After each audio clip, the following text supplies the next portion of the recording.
The year was 1867, and the frontier did not pity the weak. It broke them. Heat pressed down on the plains like a punishment, baking the earth until it cracked and sent fissures racing across the trail. Dust clung to everything: skin, skirts, mule hide, wagon boards, and turned breath into grit. Clara Matthews pressed her hand to the small of her back, one palm curved protectively around her swollen belly. She whispered to the child within, though her voice was cracked and dry as a corn husk, "Hold on, little one. Just a little farther." But farther to where? She had no answer. The wagon creaked, tilted, then jerked forward again as the mule strained against the harness. The wheel had been wobbling for days, threatening to split. Clara knew when it finally did, she'd be stranded for good. The vultures already knew it too. They circled above, black shapes tracing slow, mocking arcs against the white-hot sky.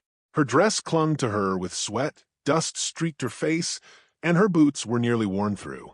Behind her, everything she once called life had vanished.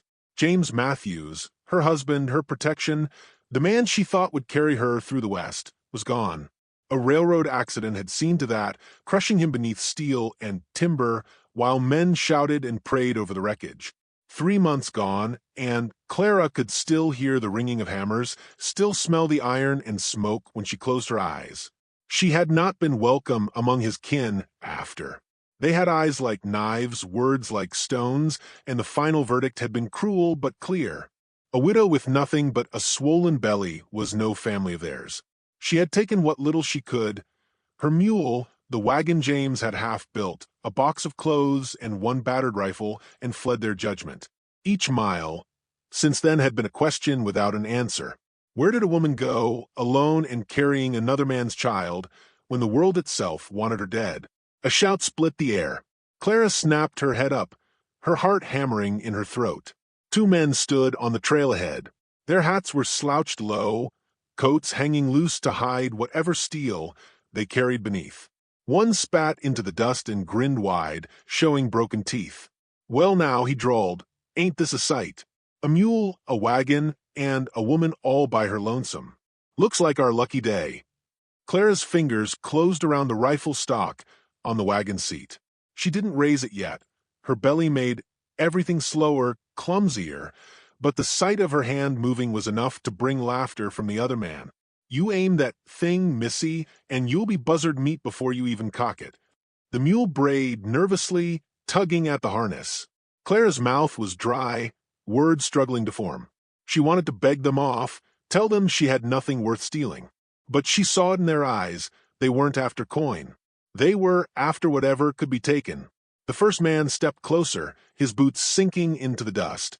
"Hand over the mule and no one gets hurt." Her heart thundered. The child turned inside her with a painful kick, as though even the unborn knew danger when it neared. Clara lifted the rifle an inch higher, forcing steadiness into her voice. "You'll get nothing from me." Silence stretched for a long, taut moment. Then came the metallic click of a hammer drawn back. But it wasn't hers. A new voice cut through the heat. "Step away." The drifter spun, his face paling.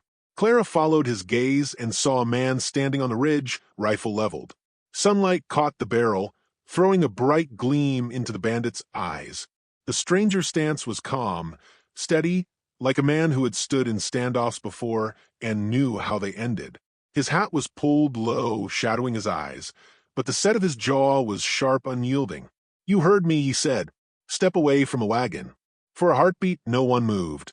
The first bandit spat again, though less sure now. "Ain't your concern, cowboy?" The rifle didn't waver. "It is now." Something in a man's tone convinced them. Muttering curses, the 2 drifters backed away, boots dragging. The second gave Clara a long, lingering look before spitting near her wheel. Then they turned, trudging off into the shimmering horizon. The silence that followed was heavier than the confrontation itself. The mule stamped its hooves, ears twitching. Clara kept her rifle raised until the figures disappeared entirely. Only then did she let it fall to her lap, her arms trembling with delayed fear. The stranger descended the ridge with an easy stride, rifle slung now against his shoulder. Up close, She saw the sweat darkening his shirt at the collar, the dust worked into his trousers, the scar just beneath his left eye. He was no drifter. His boots were too well made, his rifle too clean, his expression too controlled. "You're welcome," he said simply. Clara swallowed. "I didn't ask." "No," he cut in. "But you needed it." The words stung because they were true. She drew herself straighter, hand unconsciously drifting to her belly again. "You didn't have to interfere." He studied her a moment, then glanced at the wagon. The broken wheel, the half-dead mule, the patched canvas top. His eyes returned to her, steady and unreadable. "They'd have gutted you for that mule." Something in his voice carried no judgment, only fact. Clara hated how quickly her defenses wavered. "I could have managed," she muttered. He almost smiled, but it was more a grim curve of the mouth than anything warm. "Maybe, maybe not." She opened her mouth to demand who he was, but exhaustion pressed down on her harder than pride. The adrenaline of the moment seeped away, leaving only weariness and the ache of carrying too much grief, too much fear, too much life inside her body with too little protection outside it. The man glanced at the lowering sun. "Night's coming. Safer by a fire than out on the trail. You can camp near mine if you like, or stay here and take your chances." Every instinct told her not to trust him. Men wanted something always. Yet her child shifted inside her again, reminding her she no longer had the right to gamble with risk. She tightened her grip on the rifle and gave a short nod. They made camp a mile off, where a thin stand of cottonwoods offered some relief from the open sky. The stranger built the fire quick, efficient, his movements practiced. Clara kept her distance, setting her blanket across from him, rifle always within reach. The crackle of flames filled the silence between them, along with the mournful cry of coyotes beyond the horizon. He spoke first, voice low. "Name's Ethan Cole. Rancher. Lands east of here." She hesitated. Names were power, but refusing would seem like fear. "Clara Matthews." He gave a nod, poked the fire with a stick. Sparks spiraled upward, vanishing into the black. They ate what little they had, he a strip of jerky, she the last crust of bread from her stores. When she shifted uncomfortably, his eyes flicked to her belly, then back to the flames. He said nothing, but the unasked question sat heavy in the air. Clara bristled, pulling her shawl tighter. "Don't look at me like that." "Like what?" "Like I'm a problem you don't want near your fire." His gaze met hers then, steady, unreadable. "If I thought that, I wouldn't have invited you." The words disarmed her more than the rifle ever could. She looked away, anger tangled with shame and something else, something dangerously close to relief. The night deepened. Coyotes sang, wind whispered through the cottonwoods, the fire settled into glowing embers. Clara lay on her blanket, one hand resting on the swell of her child, listening to Ethan hum a tune under his breath. It was a quiet sound, rough-edged but steady, and it reached her in a place that had been silent too long. Her husband had never hummed. James had filled the air with plans, with orders, with boasts, but never with music. The tune faded, leaving only the night. Clara closed her eyes, though sleep did not come easy. She carried another man's child, and tomorrow would bring the same dust, the same dangers, the same endless miles. Yet tonight, for the first time in months, she felt the faintest trace of safety. And that, she thought, bitterly, might be its own kind of danger. She drifted at last, her dreams thick with dust and firelight. Because though she did not yet know it, the man across the flames, Ethan Cole, was not done with her life. And she was not done with his.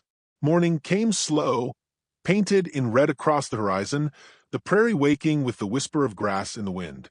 Clara stirred from her blanket, stiff from the ground, but grateful she had woken at all. The mule stood tethered near the wagon, ears twitching. Across the fire, Ethan Cole was already up, rolling his blanket, movements neat, precise, like a man trained by hard years of solitude. He didn't look at her when he spoke. "You'll not make it alone. Not with that wheel, not in your condition." Her chin lifted, pride stinging. "I've managed this far." His eyes flicked to her belly, then back to the fire. "Far enough to meet men who'd take everything you own. Next time, I might not be there." Clara's hand went instinctively to her stomach. She hated how his words bit into her truth. She wanted to tell him she could fight, she could endure, but her body ached with every mile. Survival wasn't just about will. It was about strength, and hers was thinning.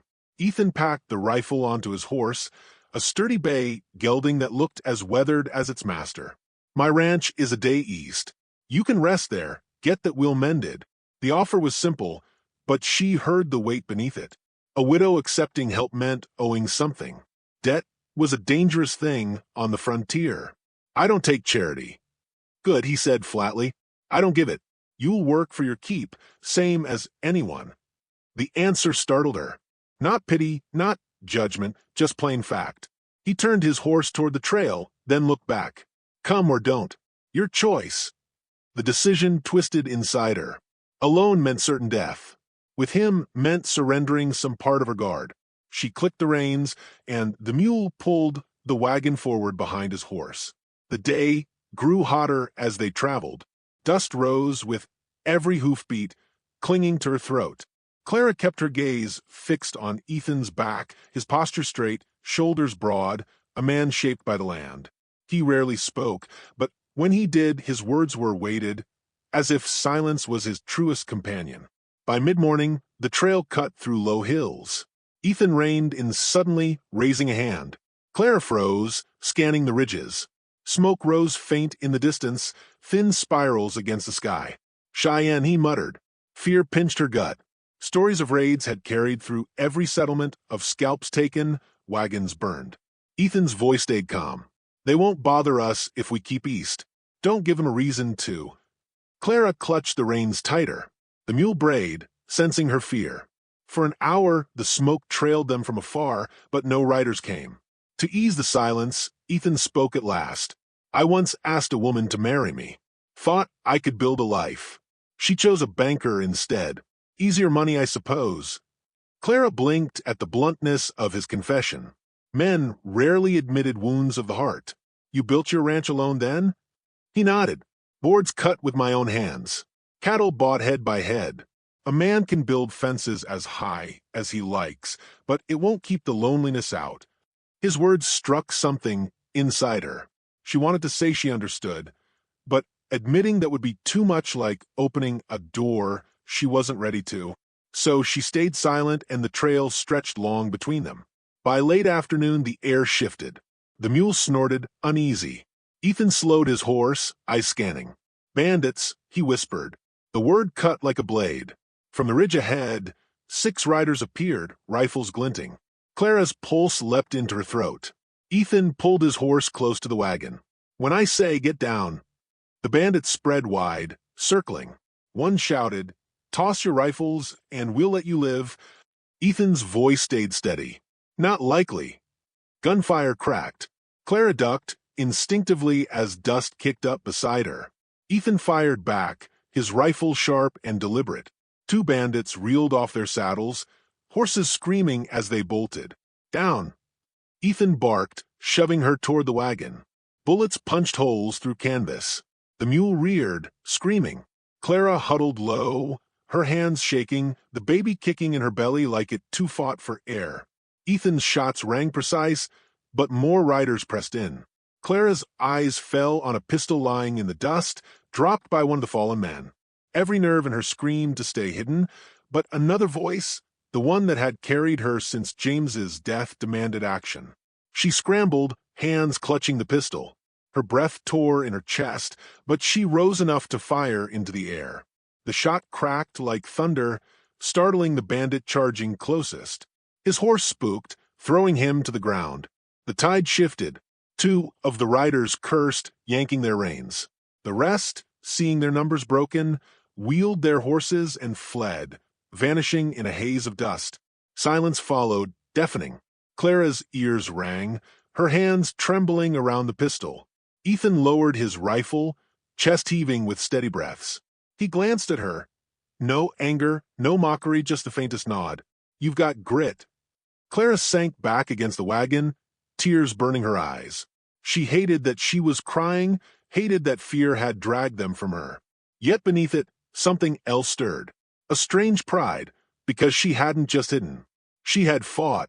They made camp that night near a stream, the water cool and sweet. Ethan washed the blood from his arm where a bullet had grazed him. Clara tore a strip from her hem, binding it tight. "You didn't have to help," he said. She tied the knot firmly. "Neither did you." For the first time, his mouth curved into something close to a smile. Not wide, not bright, but real. It softened the edges of his scarred face, and for a dangerous moment, Clara saw the man beneath the hardness. They ate in quiet again, but the silence felt different. Less guarded, more shared. Clara finally spoke, voice low. "My baby, he'll never know his father. James died before he even knew I was with child." The words were out before she could take them back.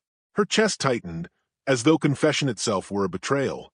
But Ethan only listened, eyes fixed on the fire, jaw set. She forced herself to continue. "I've been alone ever since. Folks say a woman in my condition has no business wandering. Maybe they're right. But where was I supposed to go?" Her voice cracked, and she hated herself for it. She turned away, ashamed of the tears. Ethan's reply was slow, deliberate. "No one ought to raise a child alone. Not out here." Clara's gaze snapped to him. She expected pity, but there was none. Just truth. He tossed the last stick into the fire, watching the sparks leap. Then, in that same steady voice, he said the words that stole her breath. "Your child will need a father. My home needs laughter. I don't care whose blood runs in its veins, it could bear my name." Clara froze, staring. The firelight carved shadows across his face made his eyes burn with something unreadable. "You can't mean—" "I do." He met her gaze without flinching. "I built fences, raised cattle, faced down men with rifles. But a house is hollow without a family. You need a place. I need someone to fill mine. Doesn't have to be love at first sight. Just honesty. Just trying." Her chest heaved. The baby shifted inside her, as though sensing the weight of his words. She wanted to scream at him, to laugh, to cry, all at once. Marriage wasn't a bargain struck on the side of a trail. Not after everything. "You don't even know me." "I know enough," he said. "I know you don't quit easy. I know you fight back. And I know you do whatever it takes for that child."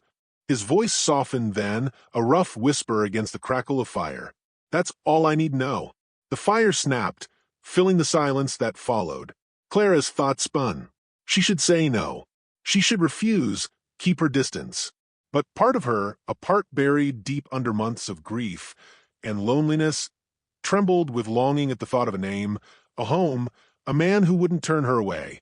She wrapped her arms around herself, staring into the flames. I need time." Ethan gave a single nod, nothing more. He didn't press, didn't plead. He simply stretched out by the fire, hat over his eyes, as though his words hadn't just turned her world upside down. Clara lay awake long after, the stars cold above, the fire fading low. His offer circled her thoughts like the coyote's cries in the distance, persistent, haunting. And though she told herself it was impossible, her heart whispered the dangerous truth. She wanted to believe him. The land rolled flat and endless as the wagon creaked its way east, the mule dragging its tired hooves while Ethan's horse paced ahead. Days blurred together, dust, sun, silence. Clara barely remembered what it felt like to rest without fear. When Ethan finally pointed toward the faint line of fencing that marked his ranch, she almost wept with relief. The ranch wasn't grand, not like the spread she'd once imagined she and James might build.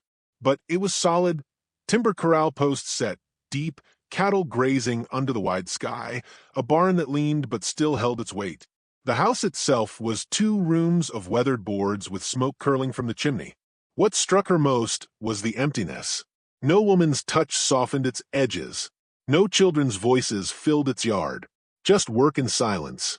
Ethan dismounted and helped her down, though she stiffened at his hand on her arm. His touch was steady, not lingering, and he stepped back as soon as her boots hit dirt. "You can stay as long as you need," he said. "Plenty to be done if you want to earn your keep." She nodded, though her chest tightened. A woman didn't walk onto a man's land without whispers. Even now, she could feel what the neighbors might say if they saw her belly swell beneath her dress. She wasn't his wife. She wasn't anyone's. That night, she lay on a cot in the small room he gave her, listening to the wind rattle the shutters. Ethan slept in the loft above the barn, giving her space. He didn't press, didn't ask again about his offer. But the weight of it pressed on her all the same. The days came hard. She helped mend fences, cooked when she had flour to spare, hung wash in the whipping prairie wind. Ethan worked sunup to sundown, muscles corded with labor, sweat streaking the dust across his shirt. They rarely spoke more than necessary, but silence itself grew into something shared. Still, every time Clara touched her belly, she wondered if she was a burden dragging him down. It was near sundown a week later when she saw them again. Two figures on horseback, silhouettes against the horizon. Her blood ran cold, the same drifters from the trail. This time, they weren't just passing. They rode hard, 3 more men with them, guns slung across their saddles. "Ethan," she cried, dropping the bucket she carried. He was at the corral, but his head snapped up, eyes narrowing. Inside. Now. Clara rushed for the porch, heart pounding. She clutched her belly, shielding it instinctively as hooves thundered closer. Ethan strode toward the barn, rifle already in hand. The drifters reined up 20 yards out, sneers carved on their faces. "Well, look here," the leader called. The cowboy and his new woman. Heat burned Clara's cheeks. She wanted to shout the truth, that she wasn't his, but fear froze her tongue. "You boys lost." Ethan's voice was calm, but his rifle stayed leveled. The drifter chuckled, showing broken teeth. "Not lost. Just figured we'd come collect what you owe for spooking us off last time." His eyes flicked to the house. "And maybe take a little more." Gunfire cracked the air before Clara could breathe. She screamed, dropping low behind the porch rail. Ethan fired back, dropping one man clean from his saddle. The others scattered, horses shrieking as bullets split the air. Dust swallowed the yard, acrid smoke burning her nose. "Stay down," Ethan shouted, but he was 1 man against 4, and they knew the ground as well as he did. 2 circled wide, cutting toward the barn, while the leader and another drove straight for the porch. Clara's chest heaved. She wanted to hide, wanted to shield her child, but Ethan's back was exposed, pinned between 2 angles of fire. Her hands shook as she grabbed the rifle prop by the door. She had fired only once before in fear, but now something steadier filled her veins. The memory of Ethan standing tall between her and danger, the sound of his voice telling her no child should be born alone, it all burned through her. She rose from cover, heart hammering. The leader's horse thundered close, pistol raised. Clara sighted down the barrel, held her breath, and squeezed. The rifle kicked hard against her shoulder. The man jerked, tumbling from his horse with a cry. The animal veered, riderless, as dust swallowed him whole. The second attacker saw her and wheeled his horse, firing wild. A bullet splintered would near her face. She ducked, reloaded with trembling fingers, and fired again. The shot missed, but it bought Ethan time to swing his rifle. His bullet struck true, and the man toppled backward. The yard fell to chaos, shouts, hooves, smoke. Clara's lungs burned. Her arms ached, but she held her ground. At last, the final 2 bandits spurred their horses and fled, vanishing into the endless horizon. Silence crashed down, broken only by the wheeze of the mule and the ragged heave of her breath. Ethan staggered toward the porch, blood staining his sleeve. Clara dropped the rifle, rushing to him. "You're hurt." He waved her off, though his face was pale. "Not bad." But when she pressed her hand to his arm, she felt the warmth of blood soaking his shirt. Tears blurred her vision as she dragged him inside, forcing him into a chair. Her hands worked fast, tearing strips of cloth, binding the wound as best she could. "You could have been killed," she whispered. His gaze found hers, steady even through pain. "So could you." She shook her head, tears spilling now. "I thought I'd lost you." The confession tore from her before she could stop it. She pressed the bandage tight, trembling. "I can't give you your own blood, Ethan. This child will never be yours. But I can give you everything else. If you'll still have me." For a moment, silence held. Then Ethan's hand, rough and calloused, closed gently over hers. "A name matters more than blood," he said. His voice was hoarse but steady. "He'll be ours. Both of you." Her chest broke open with something deeper than relief, something she hadn't dared let herself feel since James's death. "Hope." Ethan leaned back, wincing, but his mouth curved faintly. "So, is that a yes?" Clara laughed through her tears, a sound half broken, half new. "Yes. God help me, yes." The words hung in the small room, fragile as spun glass and yet unbreakable. Outside, the prairie stretched vast and merciless, but inside those walls something had shifted. The loneliness that had built fences around both their hearts was giving way, plank by plank, to something stronger. Days later, Clara stood on the porch, watching the sun rise over Ethan's land. The world was still harsh. More dangers would come. But now, she did not face them alone. The child stirred inside her, and for the first time, she whispered a prayer of thanks, not just for survival, but for future. The narrator's voice carried soft over the closing image. So, what do we take from this tale? That family isn't built from blood alone, but from the courage to open one's heart. A widow found safety where she least expected it. A rancher found love where he never thought to look. And together, they built something the frontier itself could not break. A pause, gentle but sure. If this story touched you, don't forget to like, subscribe, and share your thoughts in the comments. Because somewhere out there, another soul is carrying a burden and waiting for someone to give it a name. The sky hung low with storm clouds, dark as old iron, and the wind whipped the grass flat against the earth. Clara stood on the porch, her shawl tight around her shoulders, staring into the wide stretch of prairie that never seemed to end. A week had passed since the bandits rode off, but peace had not returned. It never did, not fully. The West held grudges, and so did men. Inside, Ethan sat at the table, rewrapping the wound on his arm. He hid the wince, but Clara saw it in the tightness of his jaw. She wanted to beg him to rest, to stop carrying every burden on his back, as though the ranch and her and the child all depended on his strength alone. But she bit her tongue. She had learned enough to know Ethan Cole would break before he bent. "You should let it heal," she said softly. He didn't look up. Can't mend fences with idle hands. Clara folded her arms, pressing her weight against the doorframe. "You can't mend anything if you're dead." That drew his gaze, steady and unflinching. "I'm not dead yet." The silence stretched, filled with the moan of the wind. Clara lowered her eyes, one hand moving to her belly. The child turned within her, restless as the storm gathering above. She wanted to believe Ethan's calm, but her heart knew better. Danger didn't ride off for good. It circled back, meaner and hungrier, and it was only a matter of time. That time came faster than either of them expected. By late afternoon, the horizon boiled with more than clouds. Dust rose in a wide plume, too thick for cattle, too fast for wind. Clara's breath caught as shapes emerged. Riders, a dozen at least, moving in tight formation. At their head was the same broken-toothed man, the one Ethan had driven off twice already.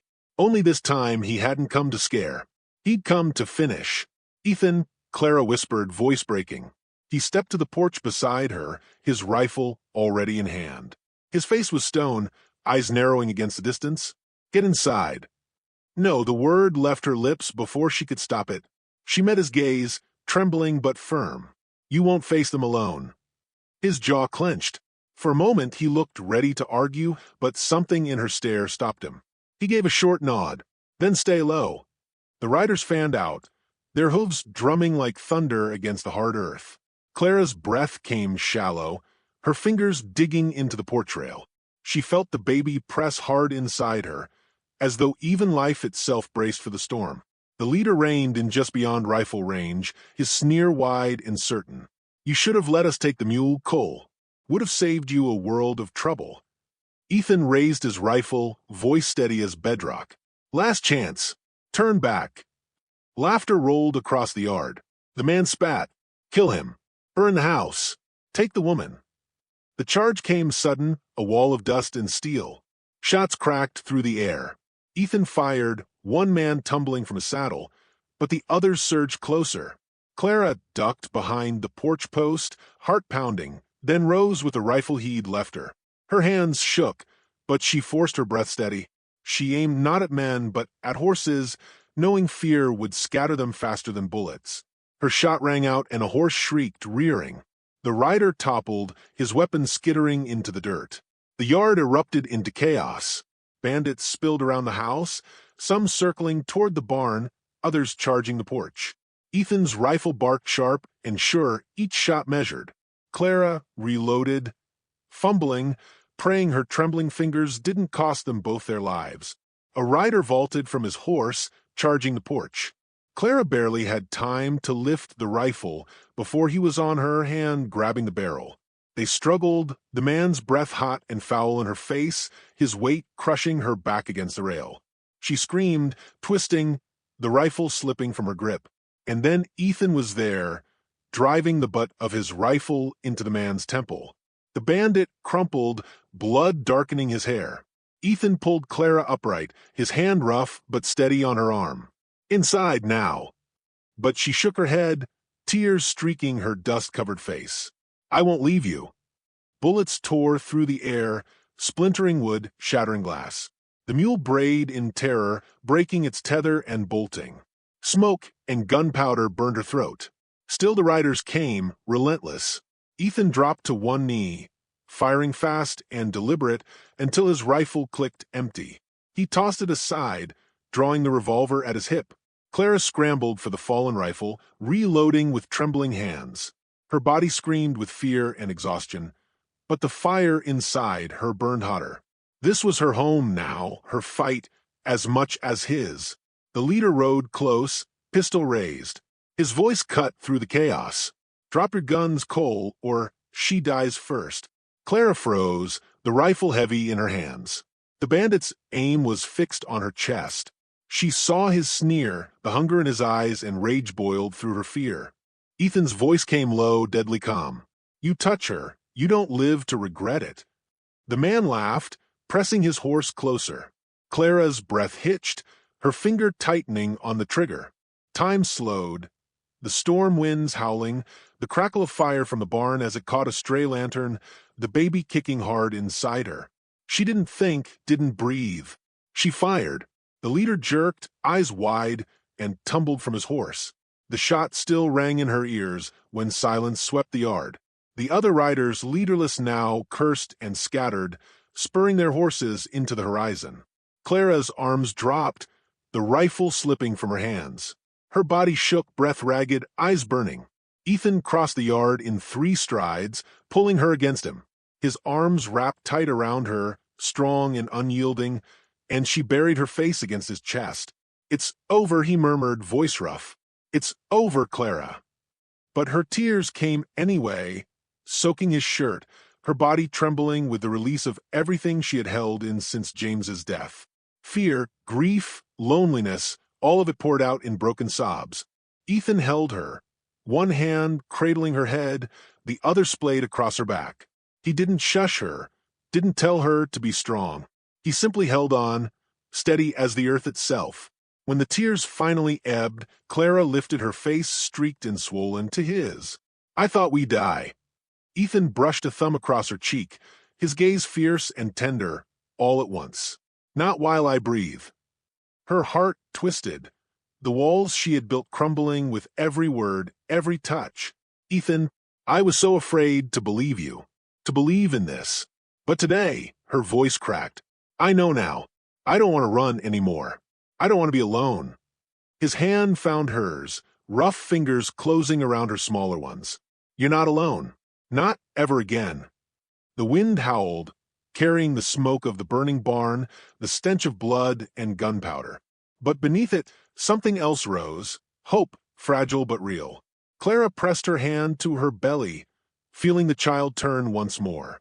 She looked back at Ethan, her voice barely above a whisper. He's ours. From this day, he's ours. Ethan's eyes softened, and for the first time, his guarded expression broke into something warm, something unguarded. Ours. The storm broke then, rain slashing down, hissing against the flames until the fire died to steam and smoke. They stood in it together, soaked to the bone, the blood of their enemies washing into the earth. Later, when the sky cleared and the stars burned cold and bright, Clara sat beside Ethan on the porch. The ranch lay battered but standing. The barn would need rebuilding, the fence mending, the wounds healing. But the house still stood. They still stood. The narrator's voice settled soft over the scene, reflective as the prairie night. The frontier tested every soul who dared to call it home. Some it broke, some it hardened. But for Clara and Ethan, it carved a truth deeper than any wound. That family was not blood, but choice. A widow found a name for her child. A man found a home for his heart. And together, they faced the world not as two, but as one. A pause lingering with weight. So, if this tale stirred something in you, don't keep it quiet. Like, share, and tell your story too. Because out on the wide frontier, or in the world we live today, sometimes the bravest thing a soul can do is believe in love again.